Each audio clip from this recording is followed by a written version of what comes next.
At 6:30 on the morning of December 7th, 1941, cooks aboard the USS Arizona fired up the galley stoves for what every sailor called the best meal of the week. Sunday breakfast. Within 2 hours, more than 1,100 of those men would be dead, most with the taste of coffee still on their tongues. Number 17 on this list had a nickname that followed sailors into civilian life for the next 50 years. Number 6 was rationed within weeks of the attack, vanishing from mess halls for the rest of the war. And number 3, Navy cooks prepared over 4,000 pounds of it every Saturday night just to feed the fleet. These were the last ordinary bites of bread and bacon thousands of young Americans would ever take. Before we start, hit that subscribe button. Let's count down the 25 foods Pearl Harbor sailors ate the morning the bombs fell. Number 25, SOS. Every sailor in the United States Navy knew those 3 letters, and it had nothing to do with distress signals. Creamed chipped beef on toast, served on thick slices of white bread, with a ladle of peppered cream gravy studded with salty dried beef, was the most polarizing dish in the fleet. Some men loved it, others cursed it. But on the morning of December 7th, the cooks aboard the West Virginia and the Oklahoma had already ladled gallons of the stuff across the serving lines. The recipe was simple: butter and flour cooked into a roux, whole milk whisked in, dried beef chipped fine, and black pepper cracked generously.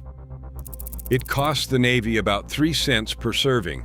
Sailors spooned it over toast, added a fried egg if they were lucky, and washed it down with coffee. SOS was fuel.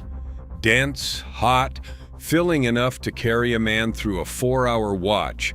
Most Americans have forgotten it ever existed. Number 24, Navy coffee. The coffee aboard a 1941 battleship was unlike anything you would drink ashore. It was brewed in 30-gallon urns, boiled rather than dripped, and served black or with a splash of canned, evaporated milk. It was strong enough to strip paint off a bulkhead. Sailors called it Joe. Some historians trace the nickname to Secretary of the Navy Josephus Daniels, who banned alcohol from ships in 1914, making coffee the only stimulant aboard. A single cook on the Arizona would prepare close to 60 gallons before reveille on a Sunday morning. Men drank it from heavy white ceramic mugs, 4 or 5 cups each. The beans came in massive burlap sacks, stamped with the Navy anchor, roasted dark to survive months at sea. On December 7th, 1941, those urns were still steaming when the first torpedoes hit the water. Half the mugs on the mess decks never reached anyone's lips. Number 23, scrambled eggs. The cooks aboard the destroyers and cruisers had fresh eggs that morning, delivered from Oahu farms just 2 days earlier. On the larger battleships, galleys used close to 4,000 eggs for a single Sunday breakfast. They cracked 2 dozen at a time into massive mixing bowls, whisked them with a little canned milk and salt, then poured the mixture onto flat-top griddles greased with bacon fat. Navy cooks learned early to scramble low and slow, folding the eggs with long wooden paddles so they stayed soft and custardy. Powdered eggs, called the Yellow Plague, and later to dominate the rest of the war, had not yet arrived in quantity. December 7th was one of the last great fresh egg breakfasts of the conflict. By Christmas, many of those sailors would never taste a real scrambled egg again. They would eat the reconstituted version, gray and rubbery and remember. Number 22, bacon. American bacon in 1941 came in thick slabs from Iowa and Ohio, shipped to Pearl Harbor in wooden crates lined with wax paper. The Navy bought it by the ton and on Sunday mornings the smell of frying bacon was how most sailors woke up. Galley crews laid strips across sheet pans and baked them in massive ovens rather than frying on stovetops. This kept the bacon flat and crisp and let them cook hundreds of pieces at once. Each man got 3 or 4 slices, crisp-edged and dripping. The fat was saved in 5-gallon cans called grease pots, and it was reused for cooking eggs and potatoes later in the week. A pound cost the Navy about 12 cents wholesale. That Sunday morning, cooks aboard the Arizona rendered nearly 200 pounds before 6 a.m. The grease pots were still warm when the first bombs fell at 7:48 a.m. Number 21. Flapjacks. Navy pancakes were serious business. Cooks mixed them in 30-gallon crocks the night before, using a sourdough starter carried from ship to ship, sometimes for years. Flapjacks hit the griddle at about 6 inches across and a half-inch thick. A striker cook, the youngest man in the galley, would stand at a flat top for 2 solid hours, flipping them with a wide metal spatula. Stacked 4 high on a tin plate, drowned in imitation maple syrup, with a pat of butter melting across the top, they were the breakfast of choice for men who had been on watch all night. Each sailor could eat 6 or 7 without blinking. The wally aboard the Nevada reportedly went through 120 pounds of pancake batter that Sunday morning. The men who survived would remember the taste of maple and smoke for the rest of their lives. Number 20. Link sausage. Pork links, fat and glistening, hissed on the griddle alongside the bacon. The Navy contracted with Midwestern packers who shipped the sausages in frozen blocks wrapped in butcher paper. Cooks thawed them overnight in walk-in ice boxes, then pan-fried them in their own fat until the skins cracked. The smell was impossible to ignore. Sailors would line up before the doors to the mess even opened, noses twitching, stomachs growling. Each man got 2 links, sometimes 3 if the cook liked him. The grease that ran off was saved and mixed into the next batch of cornbread batter, giving the bread a deep, savory richness. Link sausage was considered a Sunday-only treat because the fresh pork did not travel well in the tropics. After December 7th, pork rations would shift almost entirely to canned Spam and bacon, and fresh links vanished from Pacific Fleet galleys for years. Number 19. Hash-browned potatoes. Navy cooks called them grease spuds. The night cook would boil 100 pounds of russet potatoes in their skins, let them cool, then peel and shred them just before sunrise. The shredded potatoes hit the flat top in huge, pancake-sized mounds, pressed down with a heavy iron spatula and fried in reused bacon fat until the bottom turned dark gold. They were flipped once, fried again, then cut into squares with the edge of the spatula and served with a shake of salt and pepper. A portion was about the size of a paperback book. The crunchy crust, salty and rich from the bacon grease, was the most fought-over texture on the tray. Sailors would trade a piece of bacon for an extra square of hash browns. On December 7th, the Nevada's galley had 150 pounds of potatoes waiting to be served. Number 18. Grapefruit halves. Here is where the story turns.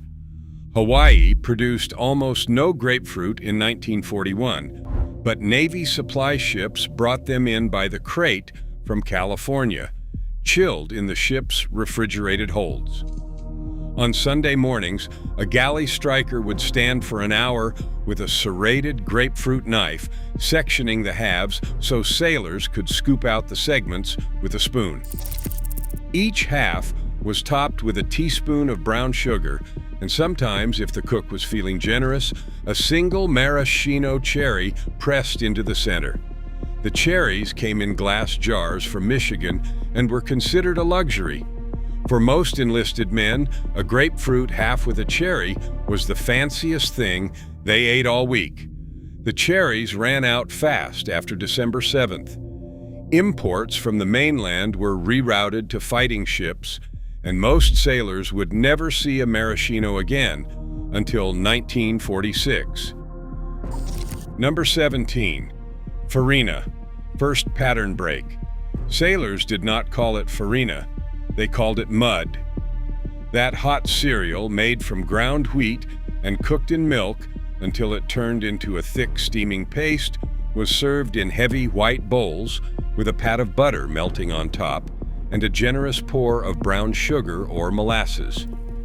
Cream of wheat, the boxed civilian version, sold for about 14 cents a box at the post exchange, but the Navy bought the bulk version, shipped in 50-pound sacks. Here's the wild part.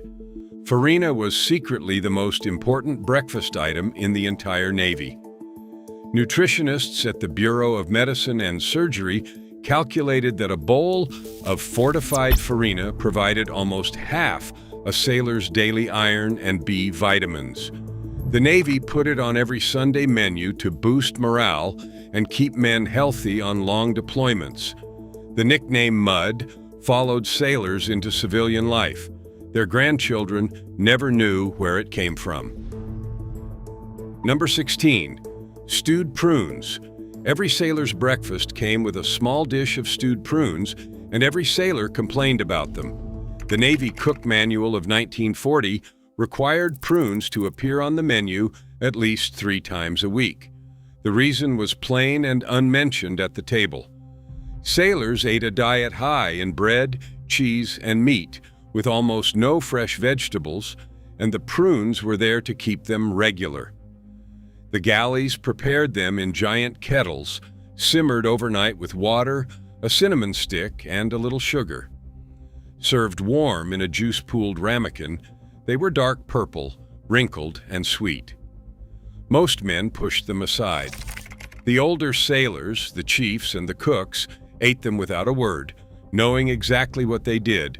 After the attack, when ships stayed at sea for weeks, the men who had learned to eat their prunes thanked the cook silently. Number 15. Oat meal. For sailors who did not want farina, there was oatmeal. Rolled oats were cooked thick in a mix of water and canned milk, seasoned with a pinch of salt, and served with brown sugar, raisins, and a pat of butter. The Quaker Oats Company held a major contract with the Navy in 1941, and the cylindrical blue canisters stacked up in every galley pantry. A cook would measure out 5 pounds of oats and 15 pounds of water into a steam kettle the night before and set the burner on low so the oatmeal would slowly steep overnight. By morning, it was creamy, thick, and ready to be scooped into bowls. Oatmeal was the cheap man's breakfast, costing less than a cent per serving. But on a cold Sunday morning aboard a battleship, with the harbor breeze coming through the mess deck hatches, a hot bowl of oatmeal with brown sugar felt like home. Number 14. Apple butter.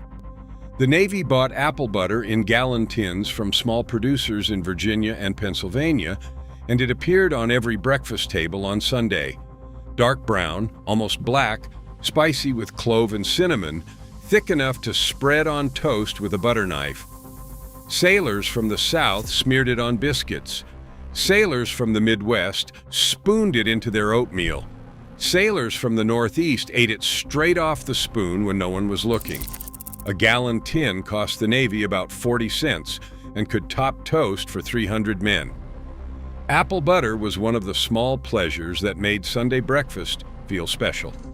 It reminded men of their mothers' kitchens, of fallback home, of orchards in Ohio or Tennessee, or upstate New York. After December 7th, sugar rationing would shrink apple butter production dramatically, and most mess decks saw less and less of it through the war. Number 13. Cinnamon sweet rolls. The night baker aboard a battleship was the most important man nobody talked about. While the rest of the crew slept, he mixed enormous batches of sweet dough, rolled it flat, brushed it with butter, sprinkled it with cinnamon and brown sugar, rolled it into logs, cut it into spirals, and baked it overnight. By Reveille, the mess deck smelled like a bakery in small-town America. Each sailor got one roll, sometimes two, topped with a thin white glaze made from powdered sugar and canned milk. The rolls were pulled apart, layer by layer, the soft, doughy centers saved for last. The Arizona's baker that morning was a young second-class petty officer who had been up since midnight preparing hundreds of them. His rolls never got served. When the magazine exploded at 8:06, the bakery went with it. If you want a full collection, I made a cookbook with 100 simple meals inspired by kitchens like these. Link below. Number 12. Canned peaches. Dole and Libby's both held Navy contracts in 1941, and canned peach halves in heavy syrup appeared on Sunday breakfast menus across the entire Pacific Fleet. Served in a small glass dish with a little of the syrup poured over, sometimes with a dollop of whipped canned milk on top, they were considered the dessert of breakfast. The peaches came from California orchards, picked in August and September, peeled and pitted in enormous Sacramento canneries, then shipped in number 10 cans that held almost 7 pounds each. A single can fed 15 men. On December 7th, galley storerooms across Pearl Harbor contained thousands of cans of peaches stacked floor to ceiling.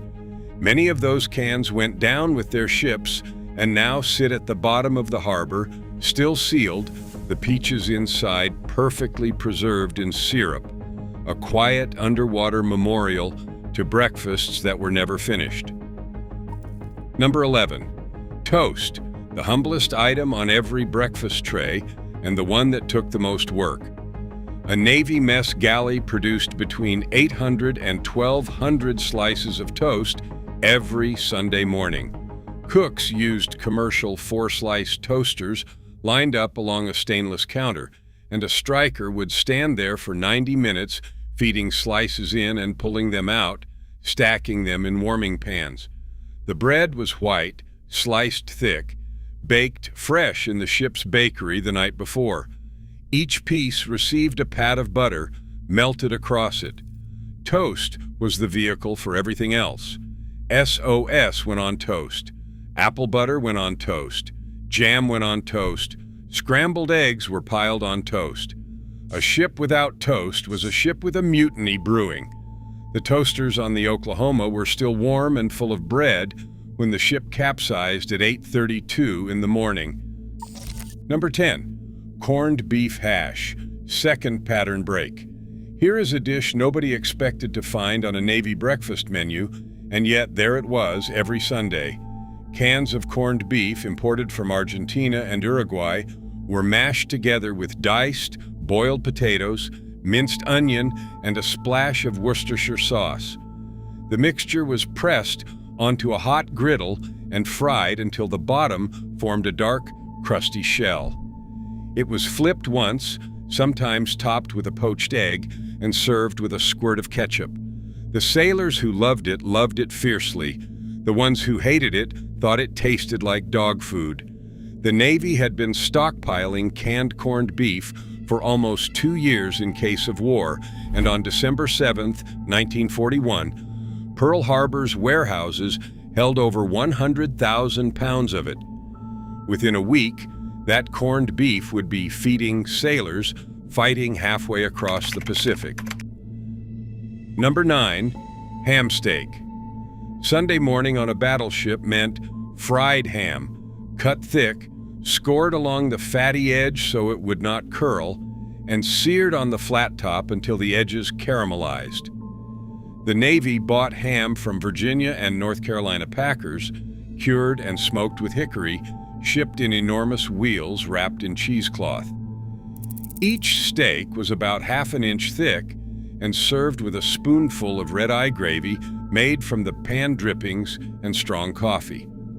The saltiness of the ham against the bitter coffee gravy was one of those flavor combinations sailors never forgot. Southern sailors especially called it a taste of home. The Arizona served almost 300 pounds of ham that morning. The men who ate it, who talked about how it was just like Mama made it, who traded their prunes for an extra slice, were mostly gone by 9 in the morning. Number 8, biscuits and gravy.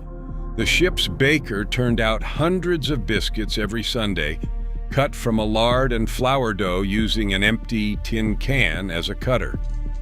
Light, flaky, still warm from the oven, split open with a fork and drowned in sausage gravy. The gravy was made from the drippings of the breakfast sausages, a heavy spoonful of flour, and a gallon of whole milk, seasoned with black pepper and a pinch of sage. Biscuits and gravy was the yish that made Southern sailors feel like they had not left home at all, and the dish that made Yankee sailors understand what they had been missing their whole lives. The galley aboard the California cranked out over 600 biscuits that Sunday morning. Many of them were still warm in their serving pans when the first general quarters alarm sounded and the mess deck emptied in 30 seconds. Number 7, French toast. The Navy called it eggy toast, or sometimes just battered bread. Day-old bread from Saturday's bakery was dipped in a mix of beaten eggs, canned milk, cinnamon, and sugar, then fried on the flat top until golden on both sides. It was served with a dusting of powdered sugar and a puddle of imitation maple syrup, a simple way to use up bread that would otherwise go stale. Navy cooks considered French toast a thrift dish, not a luxury, but the sailors loved it. Some men argued it was better than pancakes because the edges got crispy while the middle stayed custardy. A single ship's galley could produce 300 slices of French toast in an hour. On December 7th, French toast was on the menu aboard several of the destroyers in the harbor. The plates were still on the mess tables when the crews ran to their battle stations. Number 6, pineapple. This is the third pattern break, and this one hurts. Pearl Harbor sat on an island that produced 80% of the world's pineapple in 1941. Dole and Del Monte both had massive operations just miles from the naval base. Every Sunday morning, fresh sliced pineapple appeared on the mess decks, cut from fruit picked the day before, sweeter and more fragrant than anything most sailors had ever tasted. Thick golden rings on small plates, sometimes with a dusting of brown sugar and a quick pass under the broiler. Midwestern boys who had only ever eaten canned pineapple stood staring at the fresh version like they had seen a miracle. Here is what happened next. After December 7th, 1941, pineapple production on Oahu was reduced as fields were converted to other wartime crops and labor was redirected.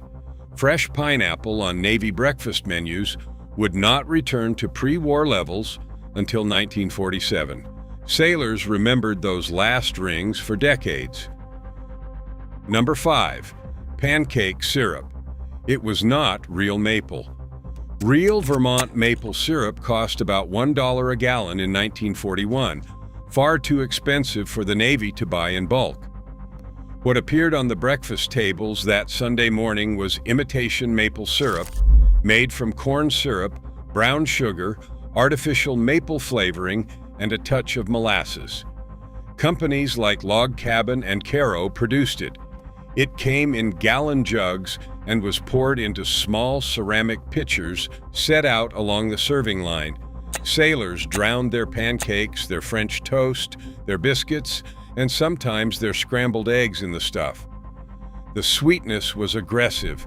The imitation maple flavor was unmistakable. But to a young man from Iowa who had never had real maple syrup anyway, it tasted exactly like Sunday morning at home. The Arizona's pitchers were still sitting on the tables, half full, when the bomb hit the forward magazine. Number 4. Donuts. The Navy's Sunday donuts were legendary. Cooks started the dough on Saturday afternoon, let it rise overnight, then cut and fried hundreds of rings in enormous vats of hot lard just before reveille. Glazed with a thin sugar icing while still warm, stacked 3 deep on sheet trays, the donuts disappeared from the serving line within minutes of the mess doors opening. Each sailor was supposed to get one, but smart men figured out how to loop back through the line for a second. Donuts were morale food. The Navy knew it. In 1941, the Pacific Fleet budgeted almost $10,000 a month just for donut ingredients. The men who ate the last ones never knew it was their last Sunday. Number 3. Fresh bread. Here is the 4,000-pound figure from the intro. Every Saturday night, the bakers across the Pacific Fleet would mix, knead, shape, and bake somewhere between 4,000 and 5,000 pounds of fresh bread to feed the sailors through Sunday. Each battleship had its own bakery, tucked deep in the lower decks, running 24 hours a day. The flour came in 100-pound sacks from Kansas and Minnesota mills. The yeast was kept alive in ceramic crocks, fed daily with flour and water. The bread was white, soft inside, with a hard golden crust that came from steam injected into the ovens. Sailors ate it with every meal, toasted it at breakfast, made sandwiches with it at lunch, tore it into chunks to sop up stew at dinner. The bakery aboard the Arizona produced close to 800 pounds of bread for that single Sunday morning. Most of it never made it to the tables. Number 2. Fresh whole milk. This was the real Sunday treat, the one sailors wrote home about. Supply ships brought pasteurized whole milk in insulated steel containers from Oahu dairies twice a week, and Sunday breakfast was the day the Navy served it cold in heavy glass tumblers, 1 per sailor. The rest of the week was canned evaporated milk, thin and faintly metallic. But on Sunday, the milk was real, rich, creamy, cold enough to fog the glass. Men who had grown up on farms in Wisconsin and Minnesota could close their eyes and be back home. The Arizona received almost 200 gallons of fresh milk on December 5th, just enough to last until the attack. Empty glass tumblers sat on mess deck tables across the fleet that morning, rings stained with milk, the last drops drying in the warm Hawaii air. It would be years before fresh milk returned in any quantity. And in the number 1 spot, the last Sunday coffee. Not the first cup of joe every sailor grabbed at 6 a.m. when he stumbled to the mess deck. The second cup, the third cup, the one a man sipped slowly at his table, back against the bulkhead, cap tipped back on his head, with a plate of bacon grease and toast crumbs in front of him, talking with his bunkmate about the upcoming Christmas leave. That cup, the lingering Sunday morning cup, was the moment sailors treasured most in the entire Navy week. No duty, no drills, just coffee and conversation, and the salt breeze coming through the porthole. On December 7th, thousands of those final cups were sitting on mess tables across Battleship Row at 7:55 a.m. Some were still warm in the ceramic mugs when the first torpedoes ripped into the Oklahoma at 7:56 a.m. That cup, uninterrupted, ordinary, unremembered, is the real number 1, the last sip of peacetime. Here is my challenge. The next Sunday morning you make one of these. Fry some bacon, whip up SOS from scratch, bake a pan of cinnamon rolls from a recipe your grandmother would have recognized, pour a cup of strong black coffee, and think about the young men aboard the Arizona, the West Virginia, the Oklahoma. They were 18, 19, 20 years old. They ate the same kind of breakfast you and I eat. Bacon and eggs, toast and apple butter, hash browns and coffee. They did not know the sky was about to fall. Let me know in the comments which one you made. I want to hear that a kid in Ohio fried up link sausage this weekend because he saw this video. I want to know one baked sweet rolls at 4 in the morning. Because remembering what they ate is remembering that they lived.